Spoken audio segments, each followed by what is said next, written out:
Welcome, everyone. We're just going to let a few more folks file in and then we'll get started. Super, super excited to have you all here today. Um, we have a great panel we're going to bring to you specifically on the founder investor side of things. A lot of times we will focus purely on VC, but today we're actually going to intersect the founder world, the VC world, and really dive deep on what makes repeat founders successful and what first-time founders can learn from that. So if we want Jeff or Avi, we pop on the screen the slides.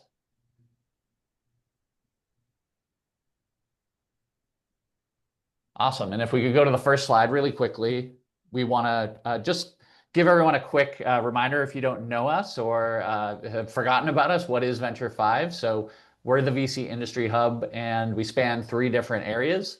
So first, we are creating content about venture that empowers the ecosystem. So that's media. That's actually what we're doing right here in terms of this virtual event. We're improving access to capital for founders and funders through our Catalyst program. And then we're building products and services that solve real problems for the venture ecosystem. And you can learn more at venture5.com. More importantly, I want to introduce our panelists, starting with Ryan Denehy. He is the CEO and founder of Electric. So Ryan, do you want to just quickly introduce yourself, talk a little bit about Electric? Yeah, thanks, John. What's up, everybody?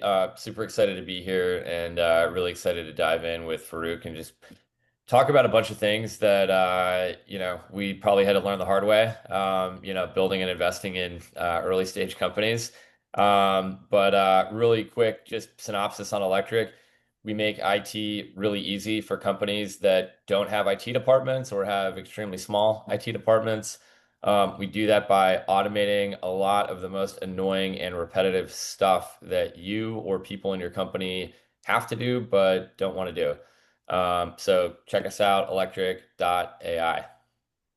And Venture 5 subscribers, if you do reach out, Electric will offer a free month to you, which is great. So just make sure that you let them know that you came from us. And let's, Farooq, if you want to jump in and give a little intro about yourself and Preface Ventures, that would be great.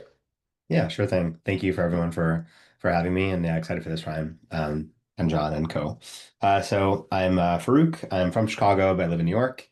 Been venture investing for 20 years, so it's the only job I've ever had. Really good journey. I've always been a seed person or pre-seed.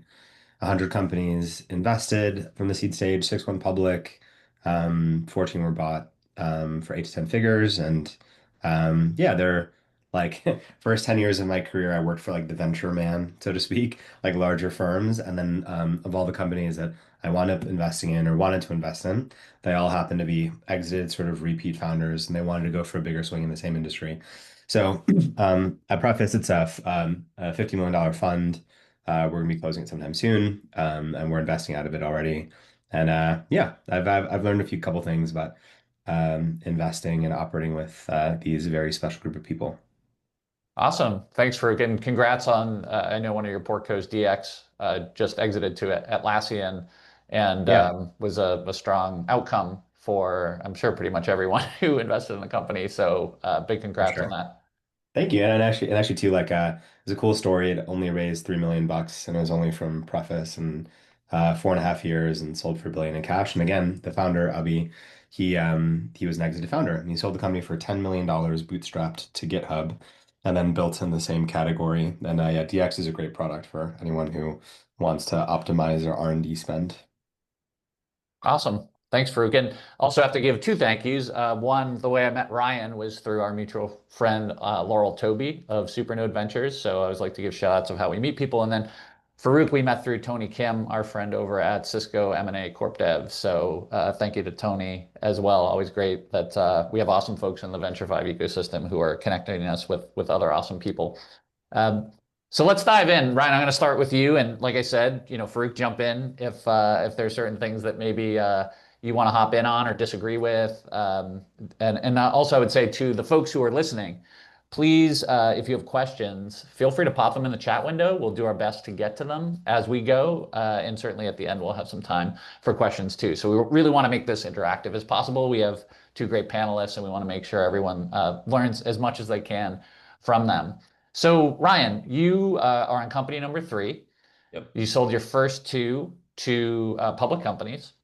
And the third one is electric and raised over $300 million for that 200. company. Sorry, 200. I'm adding an extra 100 I don't million. want an extra 100 million on the prep stack right now.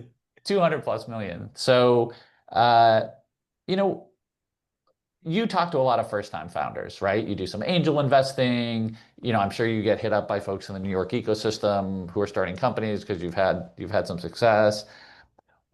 What do you sort of tell them as a repeat founder in terms of like, hey, I used to do it this way. Now I do it this way because I got the scar tissue, right? I saw that doing it this way doesn't work. And that could be fundraising, hiring, any dimension, whatever kind of comes to mind for you. Yeah. This is such a big topic that what I'm going to try to do is it'll be far from all encompassing, but just kind of to a lot of your questions, I'll probably just toss out the first few things that Yeah, yeah. come to my mind, and then I'm sure Farooq will have his own perspective on some of this stuff too. But yeah, just off the top, what I would say is too many entrepreneurs associate fundraising with this badge of honor or this sort of like requirement to be taken seriously. Like the reality is it's never been cheaper or easier to start a company, whether that's a tech company, non-tech company. And in many cases, like the best ideas, you don't need to go raise a million or millions of dollars to go prove out the concept. And so that's probably the thing I see the most is entrepreneurs coming to me and they've spent more time thinking about fundraising and how much money they need and who they're going to go to than actually thinking about what is the product that a customer is going to love and how am I going to sell it. So I always tell people start there Yeah. first, and then funding will be a way that you can accelerate that if and when you need it. Yeah, just as an input to that too, like yeah, like the analogy I've heard before is like it's like the friend or person that you know that like bought a home and like the mortgage is a little expensive and it's a nice home and you can invite people, etc. And a first-time founder, there is some benefits to where like if you raise a big shiny round, you can recruit people. It feels like a badge of honor, but it comes with like tremendous sort of responsibilities and a new kind of milestone to sort of climb. And so yeah, like observation is that most of the time, actually, I can give you a quantitative set on this. In the prior to Preface venture-backed company, the founders would raise like 6 million, and it's usually from like a shiny big group, etc. And they have the win, and then we will invest with often with them, friends and family on the same terms, more like 3 or 4 million bucks for a seed round, or even it could be less. So yeah, it's a serious responsibility. And for you, how, you know, certainly you're focused on repeat founders. They've had some success, not major success, right? But some success. So there's a little bit of signal there. But I know that there is, I think, correct me if I'm wrong, like a little sleeve, right, in your portfolio where sometimes you do back like a first time founder, right? A very small. Completely. Yeah. So how do folks sort of shimmy their way into that bucket, right? Because Yeah. clearly it's not a huge focus, but you have made a few investments there, and it is a definite part of your strategy from what I understand. So how does a founder get into that? Are there behaviors of repeat founders they need to like exhibit, or what is it? Yeah, it's a good question. So, I mean, the commonality, I mean, like you go to the website and you see exited founders, etc. But really, like what's wonderful about technology is the operational leverage you can have in a company and how capital efficient you could be, right? You build the product once, your variable cost of serving these additional users isn't so high because it's software. It's like magic. I mean, I know we think about this all the time and it's like normal. Yeah, so for example, we have a portfolio company in Fund 4 that we just invested out of called Context AI, which does sort of QA automation. One of the reasons, and using an agentic approach, and one of the reasons why I was excited to invest in it is like I like had like a crush on this problem, I guess, for a while also too. It's kind of like meeting someone at the bar and be like, oh my God, like you like Lord of the Rings? Like so do I. Like that's sort of like how it felt. But from him, yeah, very customer obsessed, which was fantastic. But one of the reasons why we like exited founders is they tend to be more capital efficient. You're going to hire your old friends. You're going to sell the kind of customers and prospects that you know. You've built versions of the product like 20 times over. And so, if at least for me, and I can't speak for every venture person in the world, but what's attracted is showing kind of underlying capital efficiency much, much sooner. Because then you can make more experiments. Once you get to profitability, you can put it back into the marketing engine or put it back into the product team and do more and more things and grow faster. And my dream is like not to have founders be diluted. Like, and that's why I love being a seed investor. It's awesome. Like, it makes me super happy when like, when companies exit and they make like hundreds of millions or, I mean, and billions of dollars, like epic. Like, and I don't need more. This is why we do what we do. Does that help? Hopefully. Yeah, I think so. The thing you mentioned too about customer obsessed, right? Like, so Yeah. yes, a lot of what we're going to talk about is fundraising because I think that's what, founders are often quite interested in, maybe too interested in, right? Based on what you're saying. But, Ryan, I think you have some stories from, multiple companies of that customer obsession, right? Like you have some pretty crazy stories across companies about, really how you have got in front of customers, some of your sort of theories around pipeline, right? I'd love to hear a little bit of that. And particularly, I think the founders here would love to Yeah. hear some of that, some of those examples that really can Well, show yeah, that. and that's one of the things I think we learned it the hard way getting my second company off the ground, which was a retail analytics solution. So we built a little sensor that you could put by the entrance of a physical retail store. It would measure foot traffic going in and out. We would connect with your point of sale system. So it's kind of like Google Analytics for a physical store. That was the first company where I had actually built an SMB centric product. And it wasn't until we started getting universally rejected by every VC on the planet because, we had spent the better part of a year and we had like 12 customers and every VC was like, that's not compelling at all. Like this is an SMB sale. Like you need, like, if you can't prove that you can get, hundreds of customers with like a fairly small budget, and then when we give you some money, you get to thousands and like build a real business. Um, it was absolutely shocking. Obviously, once we did the math on it, we realized like, well, of course, if we can't just go hand crank a couple hundred customers on our own, why would anybody give us money? We're not going to do it, any better with an extra $2 million in the bank.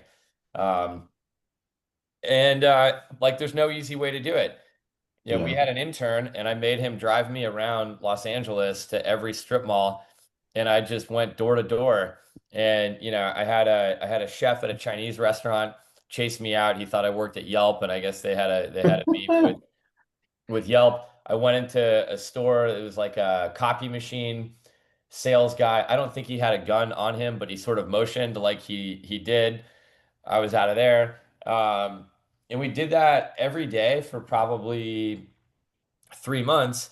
And mind you, this is like after spending 4 years at a public company and having like a reasonably successful exit. And so whether you're a first time founder, or if you are a first time founder, also just know that like it doesn't matter what job you were working before or how much money you made or how successful you've been. There's certain steps that you can't skip. And so, for me, literally Yeah. running for my life in the parking lot of a strip mall in Calabasas, like I realized like, yeah, I've come a long way from my corner office at USA Today, but like I have to do this. And it's basically life and death. If I can't go sign a couple hundred customers in 3 months, we're not going to have a fundable company. And what came out the other side though was not only were we successful in signing a couple hundred customers, um, what came out the other side in also getting rejected by hundreds of others was realizing who our ideal customer actually was, what they actually wanted, why people were rejecting us, why people were buying. Our product was infinitely better, 90 days later. And then from there, I was able to actually hire our first inside salespeople and, actually get that motion off the ground. And we went on to raise our first and only institutional round for that company. It was a $2.5 million Series A, if you can believe it. Old school. Yeah, it was. This was in what was this 2013? It was 2.5 on 9 post, and we were stoked. That was like a good round back then too. Yeah. Um, but it was pretty much all off the strength of being able to show that like we really knew who our customer was, we knew how to acquire them. Of course, I didn't go into the most of these VCs offices telling them my sob story about how hard it was to go sign these customers. They just saw, wow, this is a super efficient sales motion. Let's get some salespeople in here. We can go do it. Yeah. But yeah, so I would say like customer obsession is equally as important with product and sales, and the two are often quite self-reinforcing. Yeah. And just maybe add to that, by the way, like it's such an interesting story. I was about to like make fun of Calabasas as a place that has like weird people, and then I see Jeff Greenfield, right? Calabasas. Jeff is in I Davis, but we may have people from Calabasas. So my sister lived there for a while. That is a funny place. Yeah, so, okay, so if you think about the workflow of a venture capitalist and they're underwriting you at the beginning, one of the first things they do is they want to do references and customer references. And it's so easy and obvious to see who someone's like, yeah, pilot, whatever, this is great, versus someone just like, I'm like, they become your advocates. Like they'd be willing to sort of speak to other VCs or refer them to other customers, and like you've like kind of brought them into your vision. And if I see, sometimes we invest in pre-revenue, pre-everything, but we'll still do prospective customer references. If you can see that kind of inspiration that they want to sort of build with you and they think of you as partners, and then there's a statistically significant number of them that are cross industry or cross vertical, like with Preface, I mean, like Ryan, like we do Fortune 2000 sort of software infrastructure and cyber and applied AI, that kind of stuff. That's our bias. And if you got someone that from like Delta Airlines, Capital One, and like, I don't know, yeah, maybe USA Today, and they don't know each other and they're outside of your network too. So there's not some false signal on like, oh, it's my friend who's giving me a pilot. Because that is something that we see at Preface. Yeah. It's such a good signal, and like I love it. And like I don't know, it inspires me and excites me. Like VC, okay, we say no all the time. All the time. I want to say yes. I'm like stopping myself from saying yes, and I cover myself by doing these kind of customer references, etc., and like make it easier for us to believe with that, but also to don't build for the venture capitalists, but I think these filters or sort of philosophies that I'm describing, it's good for the company too. Because even if they say no, like if they chase you out of a Chinese store or whatever, like now you know that that's not your advocate, and now you know 100%. yeah, yeah. Yeah, and actually, it's a great point because that was one of the things that was really instrumental in our at Electric, our Series A and Series B was we had such fanatical customer references from people who are outside our network. I mean, largely who we were selling to back then would be, you know, a tech startup that, just hired a gazillion people and their head of HR spent, a week chasing people around trying to get the computer set up and the software and this, that, and the other thing. And so, we were able to get, dozens of people. We were like, hey, here's the list. Just call anyone on that list and uh, they'll tell you how much they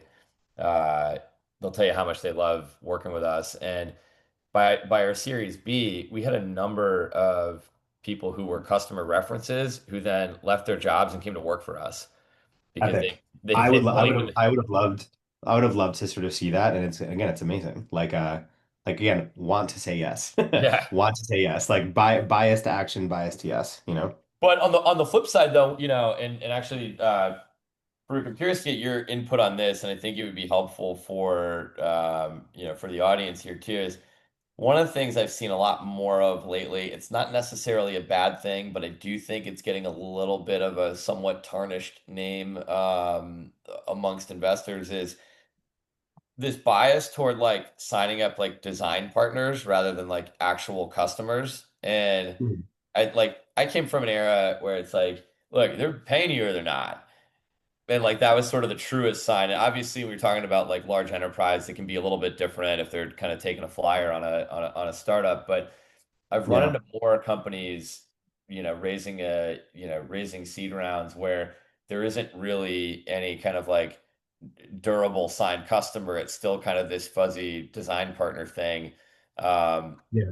Curious what you think of that. Yeah, it's a good question. And it's all about stages, right? So I'd say like let's take, classic exited sort of founder team. Like we're backing like the ex-CIO of Pure Storage and Qualys, and and we're excited about that. The first two or three will be free, or sort of, and but it's like what is in the POC or what's in the sort of design partner, and what is that dynamic. First, we'll stress test it. We're totally going to get like reference them, etc. But I'd say like two or three at the beginning be free. That's like totally fine. But if the portfolio company CEO or the executive basically says like, hey, after this 3 months, here's like generally what we should do. I love the free pilot to the paid pilot, and Yep. usually it's like 10 to 30K, I think is good, where it's like you can do it on a credit card if you had a big company, kind of, but like you need some sort of approvals because you want sort of buy-in. But like that having a time box to it. So it's like 3 months or 2 months or hopefully 1 month. And interestingly, in this process, people talk about sales cycle a lot. I actually think a good indication and under talked about part of product market fit is a shortened implementation cycle. So like you're actually learning how to implement the thing in a new infrastructure, and like you want to keep that shorter, shorter, shorter. And I think it's okay and cool to have that be free for a little bit. But once that gets tighter and you get it repeatable, like hell yes, charge people, charge Yeah. people. And so, but yeah, like they're not customers until you pay. Otherwise, they're just like cheerleaders. No, that's too cruel. They're like, yeah, just possibilities. They're pipeline. But you still need, and this is drawn from some of my experience at, I was at a company called Turbonomic as the first business hire. I it It was good. sold. Good Yeah. job. Yeah. Yeah. Well, so I was there very early on, and there were hundreds of other people there eventually. So a small part of the beginning of it. But what I was going to say is to kind of build on what you guys were talking about, we definitely wanted to find those early evangelists, right? Who like, needed the product. But we also just like frankly needed people to install it in like a live environment. And so we could find bugs and things like that. So Yeah. how do you think about that, that need, right? Because maybe you don't want a guinea pig on like the person who has the huge business problem. Like maybe you need someone to kick the tires first just to make sure there's nothing like showstopper bugs in the product. Mm, yeah, okay. So sometimes actually like this mentality of like okay, like even before pitching for a series A or series B, like you pitch like the tier two people you don't really want just to like get the bugs out and like practice. I think for startup stuff though, I hear you on that, but I'd say like start the conversation sooner rather than later. And you should want to give a venture capitalist or even yourselves like I guess a level of confidence that this ideal customer profile is like representative of what you want to do in the future. Every decision we make today should be representative of the future that we want. And I think that's true of life in Yeah. general. And so like yeah, it's a tough one. Like so I guess in short, John, maybe like a little bit, but not a lot of it. But what do you think, Ryan? We found something similar. Like we had a big product launch a little over a year ago, and we were messing around with more of like a kind of a freemium self sign up type thing, and uh, so we basically went out and like John, to your point, is kind of this case of like, hey, the product team just like needs data, like we need people like getting in there and kind of logging in, and so I kind of took a page out of that book and I was like, all right, like I'll just like I don't care who it is if you have a pulse, like we just like need people in there. And the reality is what we found is like this day and age, like your code base, even a decent engineering team, like that's gonna be fine. So more like there was no like technical diligence. We were like proving out on our own product there. So then largely we just like burned a bunch of cycles getting people who were never gonna buy the product and weren't indicative of the ideal customer profile to begin with. Um, Getting into the product and asking a bunch of questions and like throwing off a whole bunch of data that was again not indicative of like people we were going to be signing. And so all of that time and energy could have actually been spent toward going after like, a much smaller number of like real Yeah. legitimate customers that would have told us something valuable. Yeah, and so the statistically significant number, like honestly, like so I mean, I mentioned Context AI, the QA automation business, and like they demonstrated capital efficiency, but they just had like they had big customers, like one that was in like a major airline, one was a PEO payroll company, and like one was I'm just forgetting, like a tech company. That was enough for us to sort of get excited and confident, and like he wanted to build for bigger enterprise, and those are the people that actually have the biggest sort of QA issues, actually, like where you go to the website and you're on a bunch of different digital formats and you have to test it and test it and test it and you outsource it. It's painful. Yeah. So, yeah, a few is perfectly fine because, and there's no like, what valuation do you get? Like at the pre-seed and seed stage, like it's not a function of revenue multiple, which I think people talk like, oh my God, the company was doing 200K and it's like raised at 100 or whatever. It's more of a function of what you can prove and what's the dilution that is digestible. And does the founder, he, she, or they have the ability to spend that money intelligently? Like that's it. And if you can prove that to like your partners, we are your partners, life's good. Like super happy to give more, you know?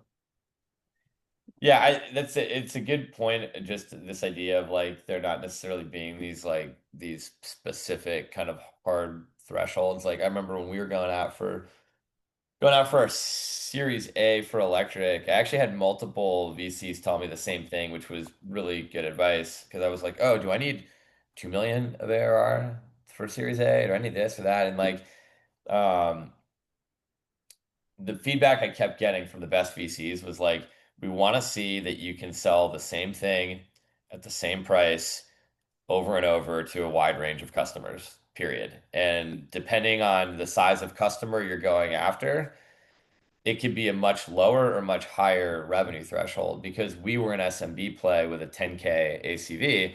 Like five, 600,000 in ARR meant that we had a like really repeatable sales motion. And at the rate it was scaling, we were then going to go from, 600 to a million in the next quarter. Yeah. Um, but if it's 100K ACV, $500,000 is, you know, shows that you're onto something, doesn't necessarily demonstrate that you've got like a highly repeatable motion that's ready for a, big Series A and a big sales team. And so, Yeah, and if your TAM is big enough, so like we have a company that's adjacent to yours. Ryan, it's not competitive, I promise.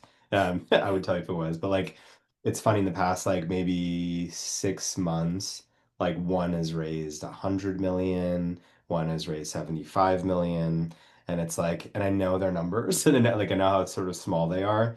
Um, Not even I don't want to say I'm not stressed about it. It's like it's good when one of your competitors raises a big round. They can educate the market. You can kind of compare yourself and benchmark against them, which is cool. But like what I've liked with this portfolio company specifically is that it's like they've chosen like legacy mid-markety selling to like they have some flashy tech customers, but like pretty diverse customer base, whereas like the new sort of like hotter kids on the block, so to speak, are like getting like tiny deals from like Stripe and like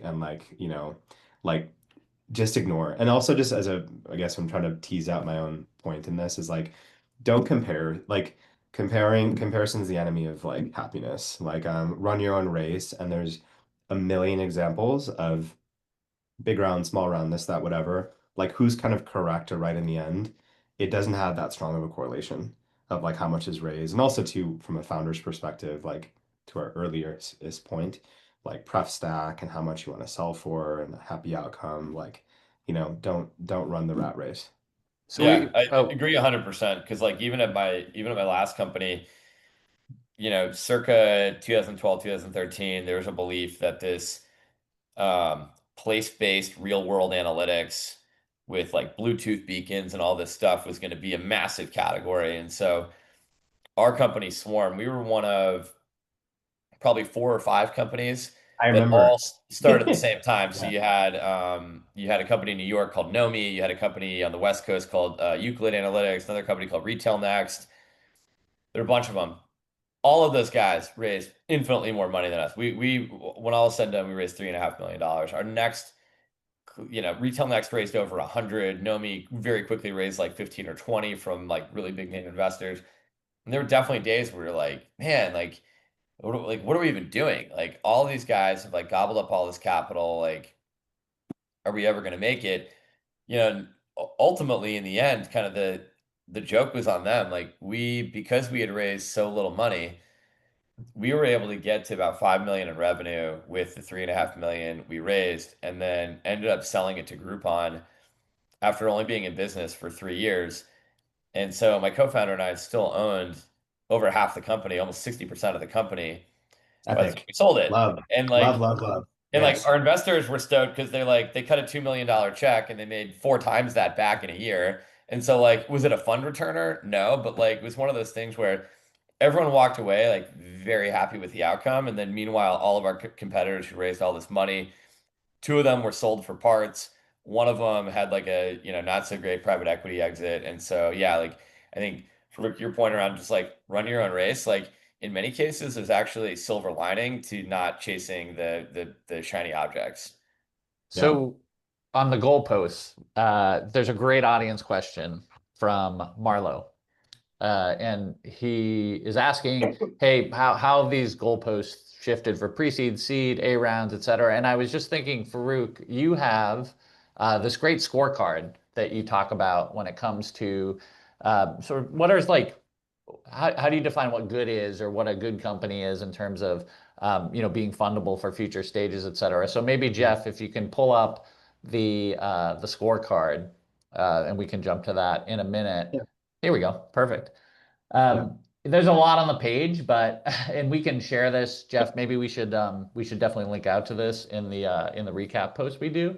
But if there were maybe one or two things that you think founders should really take away from this, from this chart and sort of how it pertains to their fundraising journey, what would you call out? Sure. So for one, like know thy partner, right? If you're gonna go work with someone for a long time, do you know like it's wild to me, even experienced people don't ask me how many boards I'm on. Like, right? Like what if I'm on 20 boards? Or what if like, oh, what are the last five investments you've done? Like I would encourage if I don't like, what you're talking to someone at Lightspeed or General Catalyst or Greylock, whatever, like, what if they don't do what you do? And what if their incentives are off? So anyway, this is a kind of a reflection of like sort of know thy partner. So the seed stage VC napkin, there's a good VC called Point Nine Capital that's based in Germany. And they have this thing called the SaaS funding napkin. And the SaaS funding napkin shows like generally based on the year, what is enough to raise a subsequent round and what does that round sort of look like? And like it's actually cool. It's called Christoph Jans, they're investors in Revolut, they're like so many companies. They're like 20x fund people, and they're epic, truly. So this was my version of it. This template is for a limited partner audience, so people who invest in funds, and like what are things that we track pre giving distributions, pre getting exits out. And so the one or two that I'd sort of call out, which are important, weighted blended entry cost. So like valuation is critical. The good thing about enterprise infrastructure and applied AI is that the exits are getting bigger and bigger and bigger, which is amazing. But what it's funny, as a as a GP, like I've seen other GPs who will put like a 100K ticket at like a super high price from Sequoia, this, that, whatever, and it gets marked up again at like 200 million, and then their blended entry cost is like $100 million or something. And that's wild because does that make a dent? So Ryan made a dent for sure, for his investors by 4xing in a year, like crazy IRR, like super happy. Like I would love that too. Like it's all good. But if a GP, the VC firm's blended entry cost is 100 million, to get that would be a $400 million exit, not even including dilution, probably more like 600 or 700, like wild. I think in today's day and age, I would say like I would just push the founders to think about gross margin more. There's a new tax man, which is like, or tax person, which is OpenAI or Claude or, Gemini. And that is an important one for sure. And then maybe lastly, like POC conversion rate. Yeah, everyone's seen this MIT report, which I think is imperfect. If you look at the survey results, like 95% of AI projects fail. Not true. Totally. I mean, like there's ROI in code gen automation. There's ROI in legal. There's ROI in sales automation. There's ROI in a tons of subsectors. But your POC conversion rate. So to Ryan's earlier kind of comment, like, hey, you've taken this small amount of money and then you've demonstrated that you're able to sort of like use it intelligently. Like we want you to be capital allocators too, and focus allocators. And so, yeah, you guys are you're very welcome, John and team, to share this with the larger group. I'll like publish it on LinkedIn at some point, but um, we're building a portfolio of 25 companies. We want to make sure that like they do graduate to A if they need to. Interestingly, increasingly, 50% of our 2022 cohort of companies are profitable pre-Series A. So hopefully we don't even need to graduate anymore. So next year, the seed to graduation rate might even be different, and then zero dilution and like happy all around. Is that Ryan, helpful? yeah, Yeah. super helpful. Ryan, if you're looking at this page, where do you home in as a founder? If you've got a founder coming to you, what should those founders think about on this slide specifically? And Yeah, look, VCs pretty well, right? So yeah, feel free. yeah, I mean, I think the biggest thing that I learned the hard way is that every fund has their own framework or rubric on which they underwrite an investment. And so the deal that you're bringing them and what you're asking them, the money that you're asking for, it does have to meet some criteria. Now, I think a lot of VCs aren't great at sort of repeating back to us as founders, like, hey, everything you showed me, you're simply not growing fast enough with high enough margins for this to sort of meet the criteria of what we want. Like, you know, a lot of VCs are notoriously bad about these like very opaque, pass emails and so on. One of the things that I found when I was getting electric off the ground, and once I had become an investor in a few VC funds and kind of got to see behind the curtain, is I would actually just start asking investors like, what's the profile that you sort of underwrite to? And what you'd find out is that like, for example, Bowie Capital, who Bowery and Primary co-led my seed round, Mike at Bowery was really clear with me. He's like, we look for companies where our entry price is between this valuation and this valuation, where we can own this percentage of the company. It's in a market that's, this big, and where we think that you can get to your, Series A metrics without needing additional capital, more or less. And I sort of looked at it and I was like, oh, thank God that everything I have in my presentation basically satisfies, those requirements. But at the same time, I see a lot of first-time founders who are out there, like they're already optimizing for valuation, out of the gate, or trying to have it both ways and bring in, way too many different investors. And Yeah. like, at the end of the day, it's a partnership, and part of the partnership means it goes both ways, and really understanding, hey, like structurally, what do you, investor, need for this to be a compelling deal for you? Yeah. And again, I think for a lot of founders, like that information is not often, volunteered to them, and then it can just be kind of a mystery why, even if they like your company, it's still not a deal they can get done. Yeah, what's a weird dynamic too is like, okay, if you're a founder and then you're initially like the salesperson and then you become the customer. So you're selling your vision to the VC and you're not like qualifying probably as much. The biggest mistake I think I see is like people just don't ask about fund size and like what were the investments that you have done historically and like in the past year or two. And if there's a mismatch and like your little baby check won't make a dent, realistically, you're probably talking to the wrong person.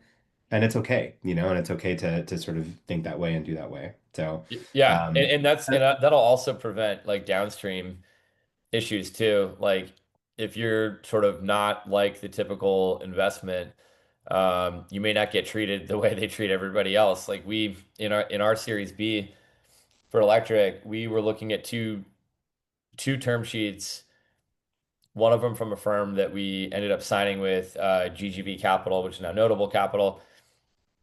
The other term sheet we got was from a partner in a firm who we really liked, but they were typically a later stage fund.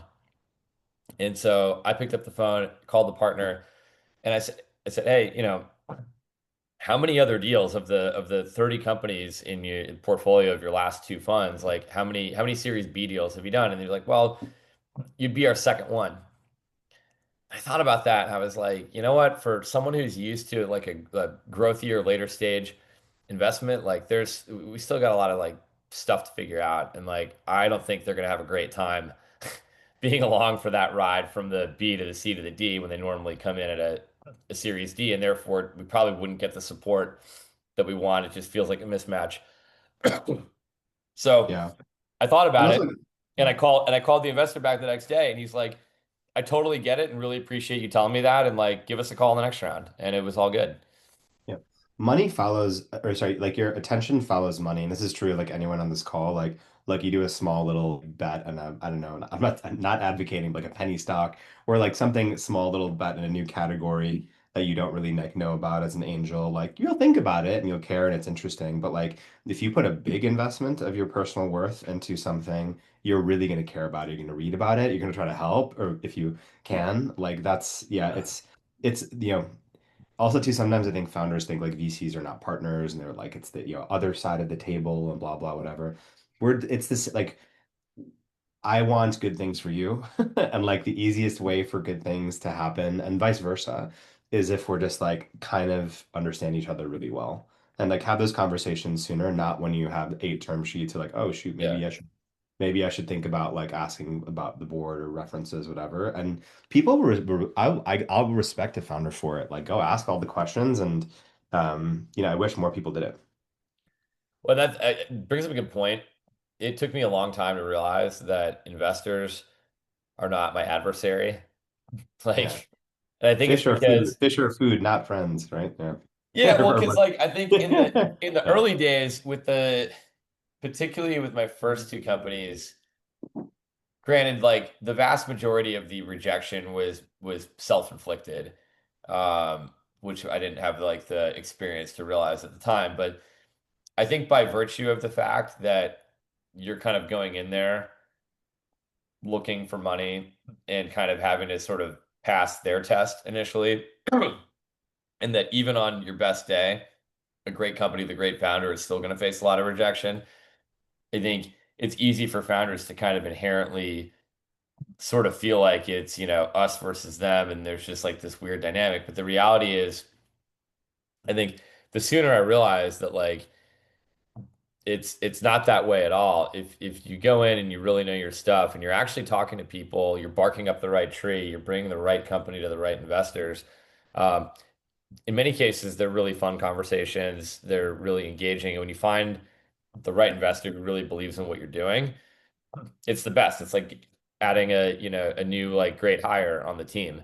Um, and totally. so I think there's just like a mental model that I'd probably encourage like every founder to kind of shift. Like it's definitely not like you versus them at all. Yeah. Farouk, how could like, what are some signals that VCs exhibit when they are like truly interested in an opportunity versus, and I'm not saying you do this, right? But I'm just saying there are cases, right, where an investor may like seem interested, but maybe they're not actually that interested. Like, what are some hard signals that a founder can tell, like, no, this Actually, firm is actually legit yeah. interested?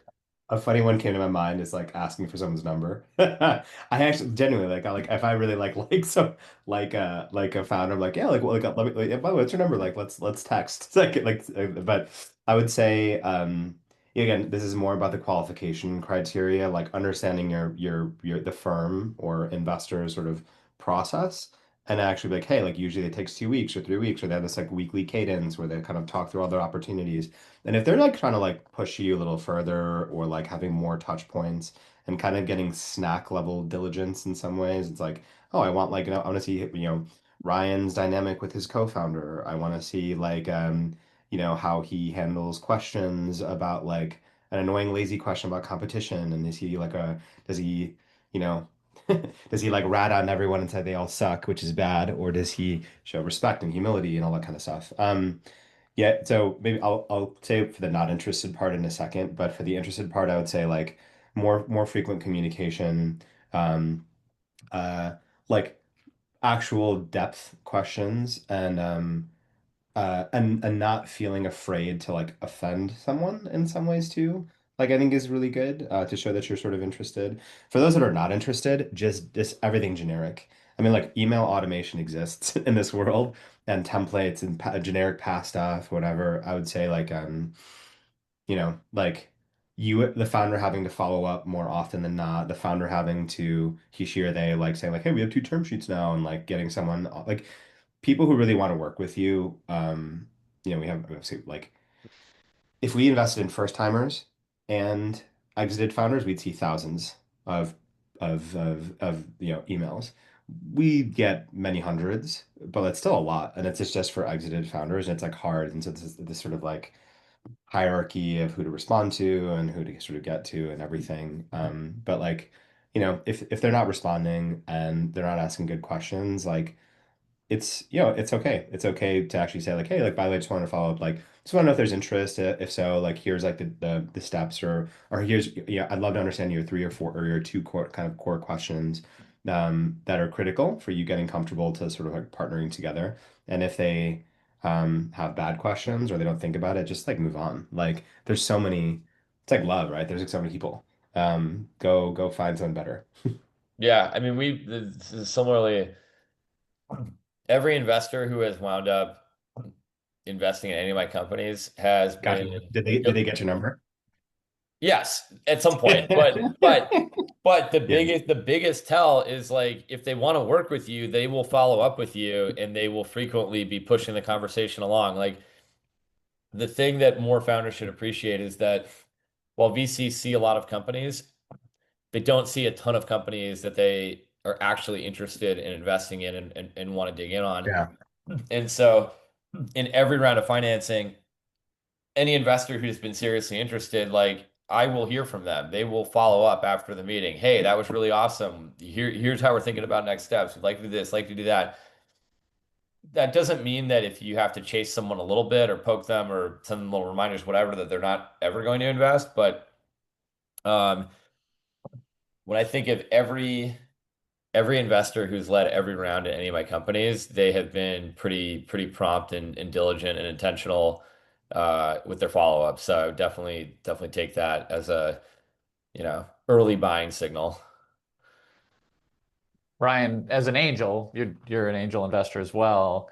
How do you advise founders to leverage maybe isn't the right word, but like when should you start to have angel discussions? How does that sort of interplay with the VC discussions? How can you lean on your angels to help you with VCs? I think you have a unique perspective there, having, being a pretty active angel. Yeah, I mean, like the one of the more valuable things in an angel network, in when you're thinking about pre-seed or seed, is a lot of those people can be the best facilitators of warm introductions to potential customers, potential investors. I mean, that's where I tend to be able to, the companies I angel invest in, it's going to fall into one of two categories. It's either, industries I know nothing about, but I'm just like so 110% sold on the founder that like it doesn't matter what they do, just like here's a check. Or it's like I feel similarly, but it's in an industry and in a category that I know a lot about, and therefore I can be really helpful when it comes to customer partner kind of like team intros. Um, and so yeah, if you're lucky enough to have people that are potentially interested in angel investing in your company. I mean, there's two ways to look at it. One is, at a certain point, like you just got to get the round closed, and sometimes like those extra few checks are pretty essential in just getting things closed quickly and easily. So if it's someone who's not going to cause a problem and wire the money on time, that might be good enough. But ideally, what you want is someone that can is excited about adding some value in some context, again, whether it's with investors, team, customers. So Marlo has another good question tying into the fundraising process, and do you, or Farouk or Ryan, do you have any stories of founders, certain tactics they use that really demonstrated authentic momentum and communicated that well, so that maybe you got more interested than you were in investing in a round or into a specific Yeah. company? Yeah, I'll go first. I would say like like some level of free usually, okay, actually I'll give you some just data points. So before meeting someone to us writing a check on average is 2.5 months. That's actually a lot slower or like longer than most other people, but let's say like it's in a higher frequency because this person, he, she, they are fundraising. Authentic momentum is saying like, hey, we landed X customer, or hey, like this question that you had in our meeting where we talked about the following, like here's how I've been thinking about that, and here's the hire that is like sort of compensates for that weakness, so to speak. Of course, like being kind of communicative and say like, hey, like, not in control of the process fully, but we've talked terms with, four different groups, and I would expect like one or two of them will give us a term sheet in the coming days. That's a high risk one though, because if it doesn't work, like total, like I don't know, no one wants to work with a bullshitter, like ever. And that's like one of my least favorite personality characteristics of people are like dishonest, sort of like we're more than we are. I'd rather someone be humble and like be what they are versus someone who's not what they are. It's just so much worse. But yeah, no. I'm trying to think if there's anything else I would add to sort of demonstrate authentic momentum. Yeah, even like recruiting. Okay, so on the angel side, which we just talked about, like, what if, on the team, if there's an invisible, I sometimes ask this question, like, hey, like, great founding team, if there was a third or fourth invisible co-founder, what would they look like? Where would they kind of come from? So that's kind of core and critical and sort of where they would hire their sort of second. What if they actually needed someone who's like a an epic inside sales go-to-market person, and like Ryan had done that very successfully. By the way, like we actually recruited kind of, right? Like brought in Ryan to be an angel and he scaled this, that, whatever. Like that's that's like thoughtfulness plus momentum.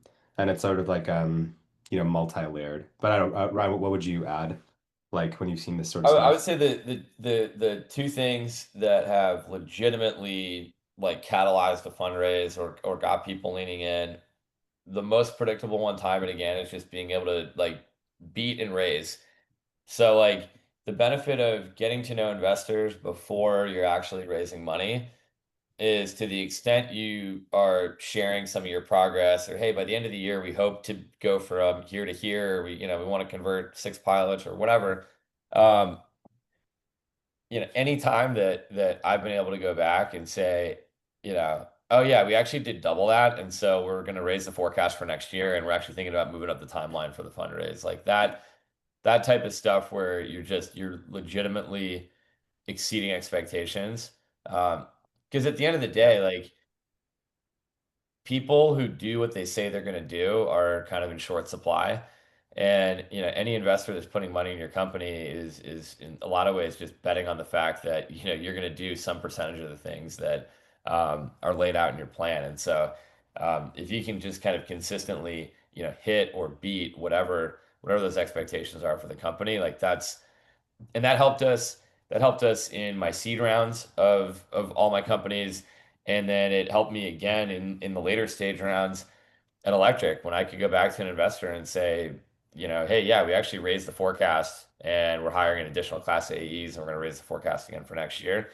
People Yeah. get people get really really excited about that. And then the other thing, which A is plus. like a little bit Yeah. harder to kind of like finesse, is you know, when people hear organically about your company. Like in the early days of Electric, we had a lot of venture-backed startups that were signing up and working with us. And so then we would hear from their VCs. We're like, hey, I heard you guys are like way better than a local IT provider. Like, hearing great things from our portfolio. Like we need to talk. And so that kind of social proof Yeah. goes a super long way.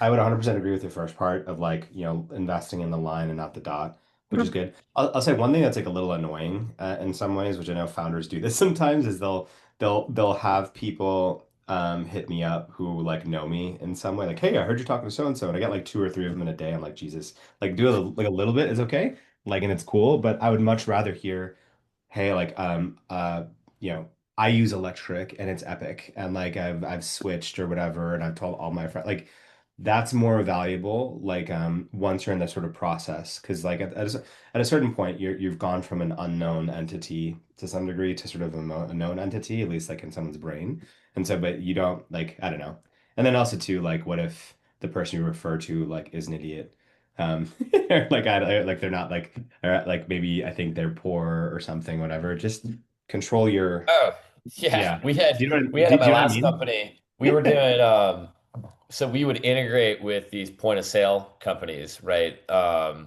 Like Square and your Lightspeed and all that. And like we got totally hosed because our investors were like, well, your distribution strategies, you integrate with the point of sale companies, and then they distribute your analytics thing to their customers. So we obviously want to like talk to like a couple of your biggest partners.